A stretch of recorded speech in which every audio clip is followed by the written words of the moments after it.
Buenas tardes, hoy les voy a hablar acerca del agua y los ítems que voy a tratar en mi exposición serán: en principio daré una definición de lo que es el agua a partir de un organizador gráfico.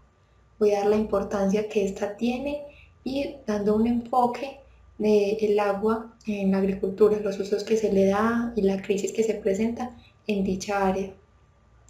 También voy a darles a conocer un poco de lo que es la situación que se presenta en el mundo y acá en Colombia, y ya para terminar les mostraré un video acerca de lo que se presenta hace algunos años en el departamento de La Guajira. Para empezar, les voy a leer el organizador gráfico y luego voy a hacer énfasis en ciertos aspectos. Entonces, para empezar, ¿qué es el agua? Bueno, el agua es una sustancia que está formada por dos átomos de hidrógeno y uno de oxígeno. Esta se presenta en tres estados, que son el líquido, el sólido y el gaseoso.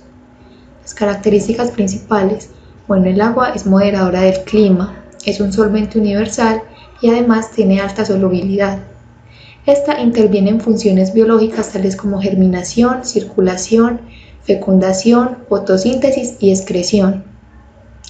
Las propiedades físico-químicas. Bueno, el agua reacciona con ácidos oxácidos, ácidos básicos, metales y no metales. Su volumen es de 4 grados centígrados, evitando así que los lagos se congelen. Posee gran tensión superficial por sus moléculas bipolares y es el único compuesto que es menos denso en su estado sólido. El agua, existen dos tipos de agua, que son aguas oceánicas y aguas continentales. Dentro de las aguas continentales tenemos ríos, lagos y aguas subterráneas. Las aguas subterráneas pueden ser aguas de saturación colgadas, cuerpos acuíferos, cuerpos acuicierres. Vemos el agua como una sustancia común, pero no lo es en absoluto. Este compuesto no se comporta como la mayoría de las sustancias. La mayoría de las personas no se ha preguntado por qué el hielo flota sobre la superficie del agua. Pues bueno, esto es porque el hielo porque cuando el agua se congela, aumenta su volumen en un 9%, es decir, se vuelve menos densa. Casi ninguna sustancia tiene esta particularidad, todas son más densas cuando están en su forma sólida. Si el agua no tuviera esta propiedad, cada año los lagos no se congelarían superficialmente, sino que a medida que se va congelando se hunde hasta el fondo de la laguna y haciendo que todos los seres vivos que habitan en ella mueran, ya que no tendrían agua líquida disponible. La menor densidad del hielo con respecto al agua es lo que hace que estos seres vivos continúen con vida, aunque la temperatura sea muy baja. Pero bueno, ¿a qué se debe esto? Esto se debe a que el H2O tiene carga desigual, es decir, tiene una carga negativa unida al átomo de oxígeno y carga positiva unida a los dos átomos de hidrógeno. Casi nada tiene esta propiedad de que una carga negativa esté unida a dos cargas positivas. Pues bueno, esto recibe el nombre de polaridad. Acá, como vemos, la carga negativa del oxígeno llega hasta la carga positiva del hidrógeno. Esta fuerza entre ellas es lo que se llama el enlace de hidrógeno, y ese enlace es lo que hace que el agua tenga esas propiedades tan particulares. Otra de las características es la tensión superficial. Esto es lo que permite que algunos insectos puedan caminar sobre el agua. Si el agua no tuviera la propiedad de la tensión superficial, muchos árboles serían más pequeños, al igual que las plantas, es decir, el planeta sería muy diferente a como lo vemos actualmente. Y otra propiedad muy importante es la de solvente universal. El agua tiene la capacidad de disolver cualquier sustancia excepto el aceite. Incluso los biólogos especulan que gracias a la propiedad de solvente universal del agua es que se inició la vida en la inmensidad de los océanos. El agua en la agricultura. Es en este caso donde hay que hacer un gran esfuerzo por asegurar nuestro futuro, mediante la minuciosa administración del agua. Se calcula que la agricultura consume el 75% del suministro mundial de agua, ya sea en el campo, en las huertas, en los arrozales, el agua es la base de la agricultura. Procesos como cavar y sembrar la tierra son comunes en cualquier cultura, y estos solo se pueden llevar a cabo si hay agua. De otra manera no va a ser posible. La gente de la ciudad y los granjeros han empezado a competir por el suministro de agua. Es un problema mundial que el aumento en la población supone una mayor necesidad de alimentos. Esto es ocasionado ya que no hay una buena administración del agua, se derrocha demasiada agua y esto va a provocar que no haya para todos nosotros. La agricultura a gran escala necesita más agua de la que le puede provocar el agua de lluvia. Para esto se creó el método de irrigación. Por ejemplo, en Estados Unidos se saca agua de ciertos pozos que son aguas que están atrapadas bajo la superficie o agua de lluvia que se filtra. Cada año se gasta aproximadamente 23 billones de litros de agua en el proceso de la irrigación. Estas barras de riego se denominan pivote central. El pivote central fue creado por Franz Seibach en el siglo XX debido a una sequía que ocurrió y que acabó con todos los cultivos de esa región. Pero bueno, hay un tema que no ha sido tratado correctamente, ya que no se trata solamente de suministrar de agua a las ciudades o a las granjas. Se trata de ahorrar agua, de hacer un uso eficaz de ella, ya que el suministro en sí no va a aumentar. Contaminación del agua. Como principales contaminantes del agua encontramos, ante todo, microorganismos, como los que producen dolores de estómago, gastroenteritis por consumir agua en malas condiciones, fiebre tifoidea o incluso la hepatitis, que por cierto esta causó 1,3 millones de muertes en el año 2016. Hay detergentes y fertilizantes ricos en fosfato. Estos la contaminan, ya que modifican las cualidades químicas, afectando así la vida de los animales que habitan en ella. Hay pesticidas como el DDT. Estos son muy contaminantes y tóxicos porque demoran mucho en deshacerse y dichos pesticidas se incrustan en la carne de los pescados. ¿Por qué? Porque se acumulan en sus tejidos cuando ellos ingieren esa agua. De manera que si yo consumo esos pescados, también me voy a ver afectada por dicha contaminación. Los productos inorgánicos. Estos se pueden dar ya sea por actividades humanas como la minería o la industria o por fenómenos naturales, tales como las erupciones volcánicas. Dentro de las erupciones volcánicas tenemos los sulfatos, nitritos, cloruros, arsénicos y metales pesados.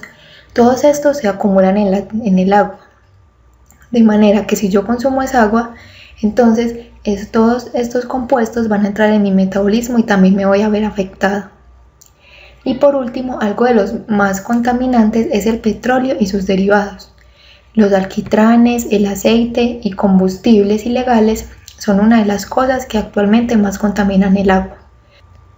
Crisis mundial del agua. En el mundo, el 80% de aguas residuales regresa a los ecosistemas sin ser tratada o reciclada. De acuerdo a información de la Organización de las Naciones Unidas, 1.800 millones de personas utilizan agua contaminada con materia fecal, lo que desarrolla enfermedades como el cólera, la disentería, el tifus y la polio. Esto causa más de 842.000 muertes al año. Alrededor de 1.600 millones de personas viven en escasez absoluta, mientras que 663 millones viven sin un suministro cercano de agua. Si este desperdicio y la contaminación de agua continúan, para el 2025, 1.800 millones de personas vivirán en zonas de escasez de agua. Crisis de agua en Colombia. Bueno, Colombia es uno de los países que sufre de escasez económica de agua, pues aunque cuenta con este recurso, tiene problemas para utilizarlo por costos de extracción o contaminación. Aunque existe la idea de que Colombia es una de las naciones con más recursos hídricos del planeta, lo cierto es que según una publicación del Foro Económico Mundial, en realidad este país sufre de escasez económica de agua. Bueno, según este mapa, se puede observar la situación del mundo con respecto al agua. Acá hay 4 grupos. El primero son los que tienen escasez física de agua, es decir, donde la demanda es mayor que el suministro de este líquido. Esos son los que se encuentran de color rojo. El segundo grupo son los que tienen poca o ninguna escasez de agua, que son los que están de color azul oscuro. En estos se encuentran los países desarrollados. Entonces, de esto podemos inferir que la crisis de agua no es por la falta de recursos hídricos, sino por la falta de estrategias para mitigar dicho problema.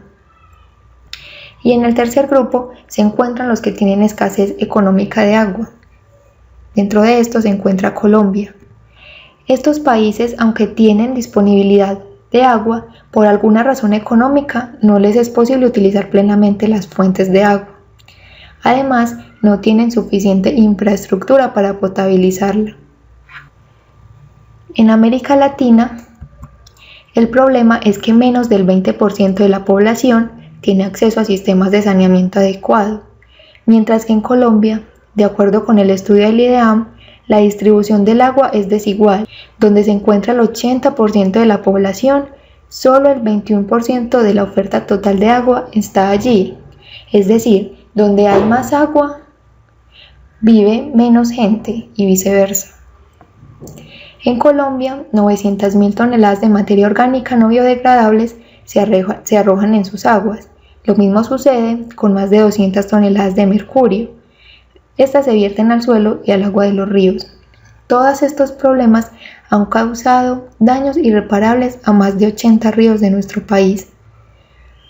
Pese a la riqueza hídrica, tanto Latinoamérica como Colombia están enfrentando grandes retos en esta materia. Por lo tanto, se requieren más inversiones de instituciones políticas responsables. La crisis que se presenta en Colombia se puede ilustrar en el departamento de La Guajira. Este se encuentra ubicado en el extremo nororiental de Colombia. Es un lugar inhóspito y remoto a donde apenas llegan las personas y es difícil el acceso a la maquinaria por parte del Estado. Es también una de las zonas más pobres del país en donde apenas hay agua y no tienen servicio de alcantarillado y muy pocos lugares tienen luz eléctrica. A continuación les voy a mostrar un video en donde se ilustra mejor cómo son las condiciones de vida que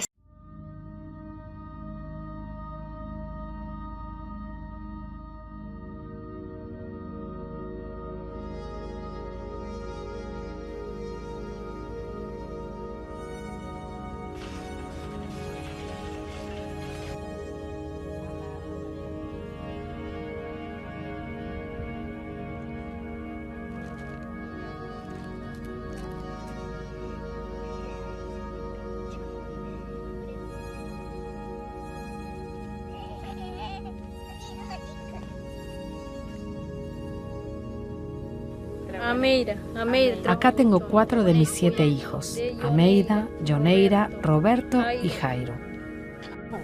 No quiero tener más hijos, porque si se enferma otro niño, no tengo con quién dejar a los demás. Los médicos trataron a mis hijos por desnutrición, pero hace 2 meses que no me traen comida. Dijeron que mis niños ya estaban bien y que yo tenía que buscar cómo alimentarlos.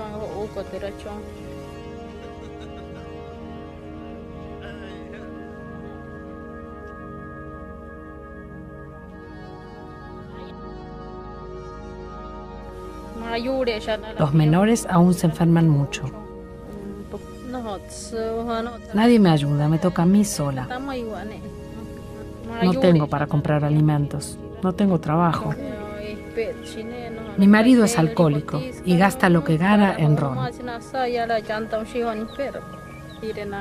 Quiero ver a mis hijos grandes, que estudien, que se superen, que estén bien. Debido a esto, se creó el Comité de Agua para preservar las lagunas temporales por el cambio climático y las cuencas hídricas. Sin embargo, esto no es suficiente para acabar con la problemática de La Guajira y se necesita muchísima más atención por parte del Estado. Para terminar, el agua es un recurso muy importante, tanto para ecosistemas naturales como para actividades que desarrollamos los humanos. Lamentablemente, su distribución es muy poco homogénea y vemos zonas del planeta donde hay escasez de agua. A su vez, la cantidad de agua se ve afectada si su calidad no es apta para el uso que queramos destinarla. Esto es debido a procesos de degradación y de contaminación. Nosotros los humanos no nos damos cuenta de este daño hasta que no nos vemos afectados directamente por la escasez de agua.